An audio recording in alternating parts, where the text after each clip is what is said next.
are.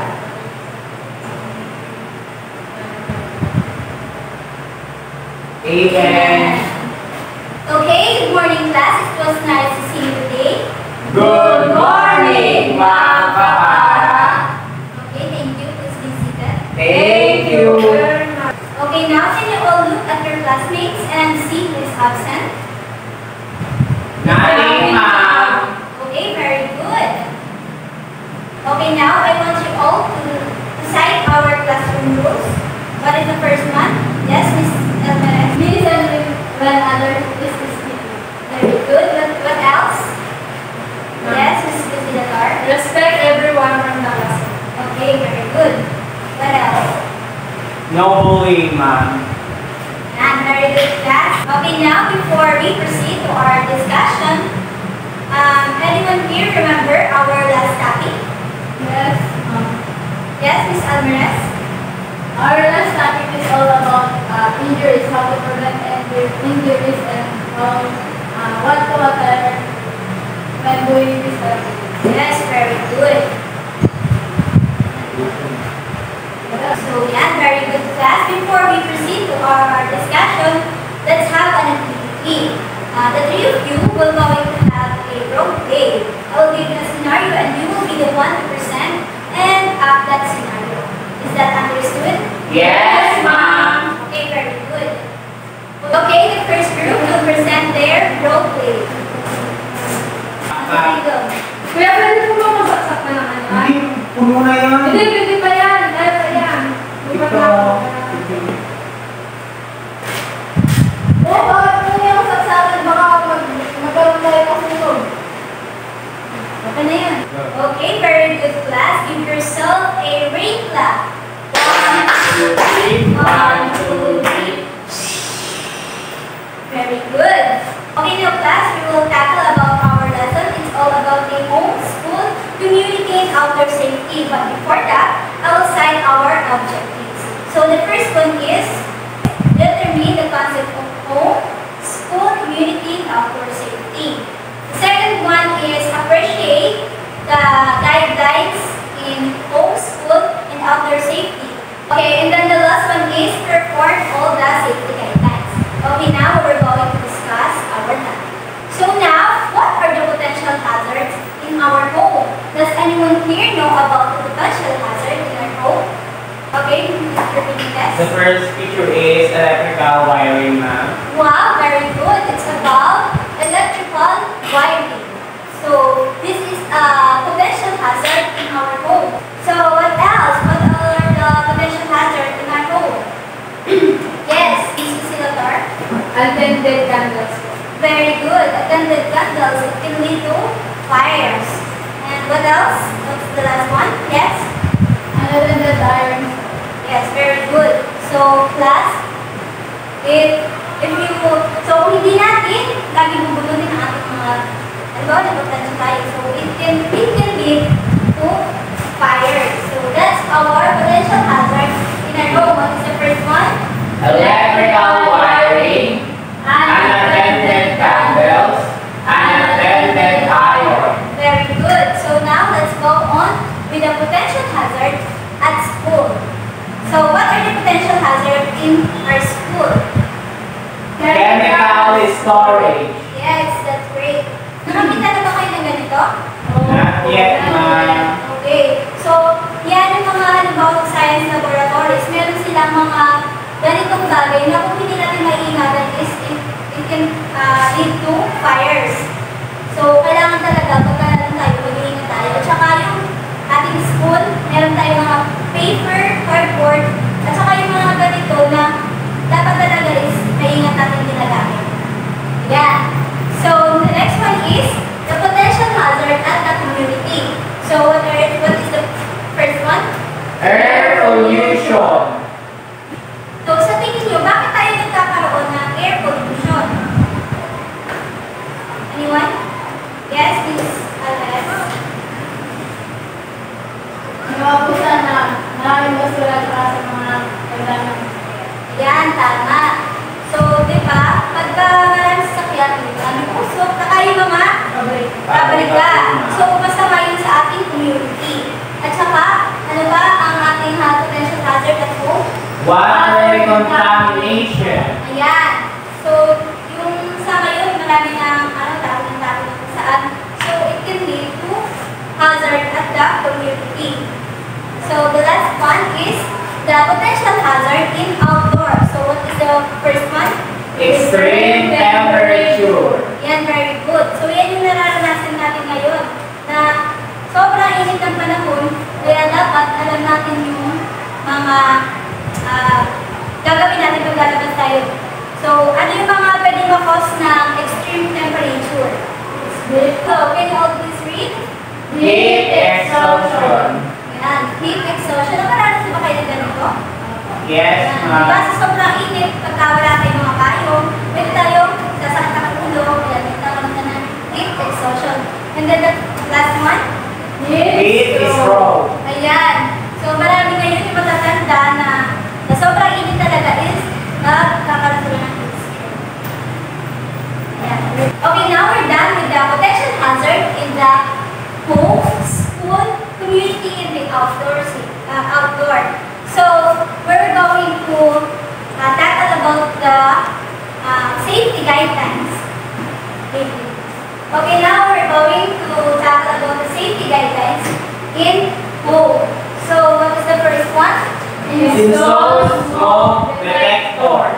So itong smoke detectors, nakakatulong siya sa ating bahay. Like for example, is nakadetect siya ng smoke, talagang naaalalaman nyo agad. So kailangan lagi nyo siyang tinitest para malaman nyo if gumagana na siya. So the next one is Fire extinguishers. yan. So kailangan talaga ito sa bahay. At kailangan lahat kayo ay marunong gumamit. At saka ito, yung mga ating outlets, kailangan ay may mga cover para sa mga bata is, di ba yung mga bata na nalilikot? So kailangan may mga cover yung ating outlets. At saka, syempre, do not overload the extension or the outlets. So, safety guidelines in school. What is the first one? Emergency preparedness. So, like for example, we need to prepare in the natural disaster. I know you are all familiar with this. The Drop, cover, and hold on. and we need this in emergency preparedness. So, in the community, what is the safety guidelines? Disaster preparedness. Ayan, like for example, kailangan meron tayong radio na para tayo ay updated sa mga nangyayari sa ating community. And of course, dapat meron tayong mga first aid kit para sa mga disaster na mangyayari. So, in outdoor, can you all proceed? Weather awareness. So, yan. Dapat aware tayo sa weather bago tayo lumabas. Like for example, titignan muna natin yung mga, like for example, sa Friday is maulan. So, ano ba yung kailangan natin suot pagka maulan talaga tayo? Like for example naman sa Sunday, mainit. So, kailangan appropriate yung ating mga susuotin. Is that clear? Yes, ma'am. Okay, very good class. Okay, now, we will have an activity. So, I will give you different activities. You, Mr. Benitez, you will go to create a poster. Like for example, you will draw like this. And then you, Ms. Silatar, you will create a poem about safety guidelines. And then last one, you, Ms. Alvarez, you will create a song about the potential hazards in home, school, community, and outdoor. Is that clear? Yes, ma'am. Okay.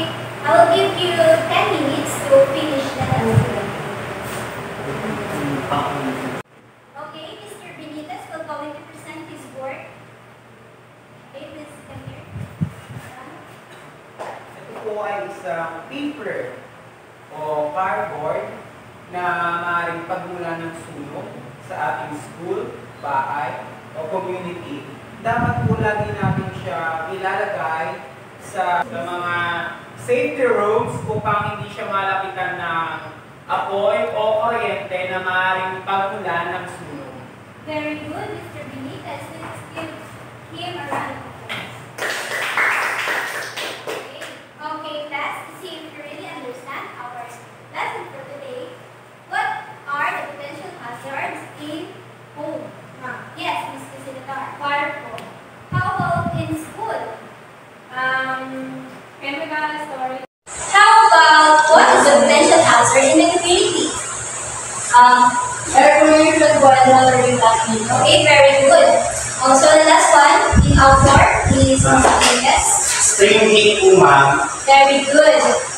Okay, now we'll have an activity. So, I will cite a scenario or a sentence, and then we will read these pictures and then paste it here. Okay? Okay, ma'am. Okay.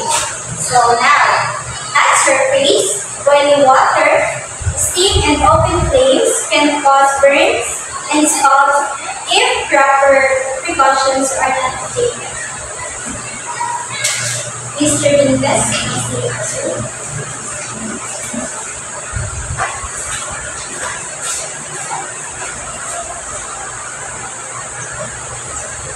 Okay, very good.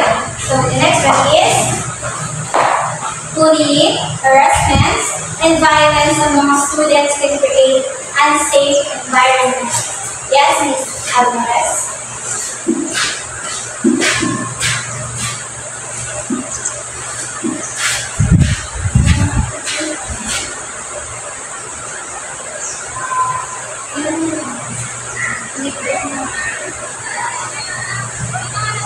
Okay, very good. So, the next is improper disposal of hazardous materials can lead to environmental contamination. Yes, Ms.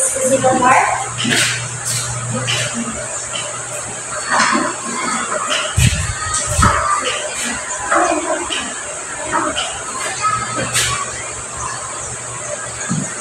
Okay, very good. And then the last one, lightning, strong winds, and heavy rainfall associated with thunders, storms. Yes.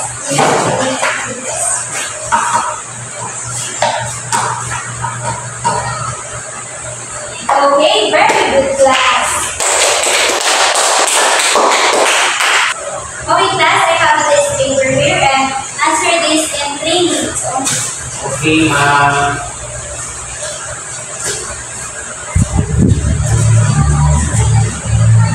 Are you done, class? Yes, ma'am. Okay, pass the sideboard. Okay, very good. Okay, before we end our discussion for our class today, I will give you an assignment, and we will going to test it in Friday. Okay, you will list all that you see an example of potential hazards in home, school, community, outdoor.